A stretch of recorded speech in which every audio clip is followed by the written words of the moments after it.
Yes, you heard that right. I want your country's trains to lose money. A lot of money if necessary. And in 6 or so minutes, I think you'll agree with me. This video has 3 segments. First, we'll do a 1 minute intro to train economics, and I promise it's more interesting than it sounds. Then I will tell you about the surprising secret benefits of trains losing money, and trust me, it will make sense. And thirdly, I'm gonna tell you about the one exception to this rule. Let's talk about the economics of rail. So, in most of the world, states or state-owned companies build railways. And building, especially when it comes to high-speed rail, the one I like the most, is the very expensive part. Maintaining it afterwards is a lot cheaper. So at the moment when you, the country, finish your big fancy railway, you have to make a decision. How much should you charge? One option is to charge the highest possible price with the aim of recovering your invested money as fast as possible. Of course, that means significantly less people will use the train because it's expensive. On the other hand, you could charge a lower price, use that money to maintain the railway, and maybe get some of the money back over time. You will get far less money out of the train line, but it will mean that a lot more passengers will be using it. So that's the dilemma. Is it worth losing money, even a lot of money, in order for many people to have access to good train passenger transport? I would say undoubtedly yes. Having access to good rail transport gives you some unique benefits compared to cars, planes, or buses.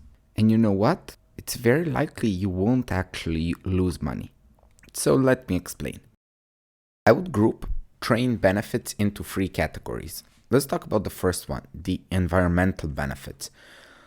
The data is quite clear. Trains are far, far better for the climate than any alternative.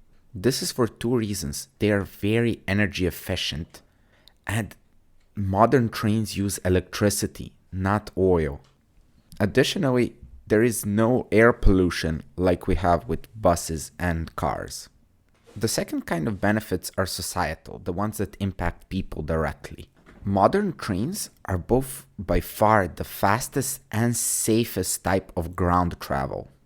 Plus, let's be honest, it's a lot more comfortable to go on a train than a plane or a bus. And unlike when you're driving a car, you can relax, talk to friends, do some work on your laptop, and so on. This might sound like a minor point, but it's not. It means that a lot more people will be using it, and that means millions and millions of hours saved that would otherwise be spent on a much slower bus. It means saving lives that would have been lost in car crashes, and giving people opportunities that they otherwise would not have had. All in all, having access to quality rail makes people's lives better. And the third point is economic. Now, remember when I said that you would lose money? Well, haha, I tricked you. Most likely you won't. Most likely, in the long run, you will make money. It's faster and easier to travel. People can take jobs in nearby cities that they otherwise would have refused because the travel time would be too long. Also, it's great for tourism. As it turns out, surprisingly, tourists would much rather spend 2 hours in a comfortable, nice train than 4 hours on a not so comfortable bus, if you can imagine. And the benefits don't even stop there. When your people are using rail, you know what they're not using? Cars and buses. Most modern railways transport millions of people each year. That means there is a lot, and I really do mean a lot of oil that you don't need to import. This is good both for energy security and because you're not spending money on buying oil. And I think we can all agree that not importing energy is a good thing. Okay, there's one more economic benefit and then I'll stop, I promise. When you charge people less, that remaining money that they didn't spend on an expensive ticket, it's not thrown away. They're still going to use it for something in your economy. whether it's eating at a restaurant or buying a nice hat. Either way, you will get a part of it through taxes, and the remaining part will stay and circulate within your economy. So it's not like it's a full loss. When you take all of this into account, it's very likely that you actually won't lose money on trains. You will make the environment better, help your people, and most likely make money. Now, I would say that there is one exception to this rule.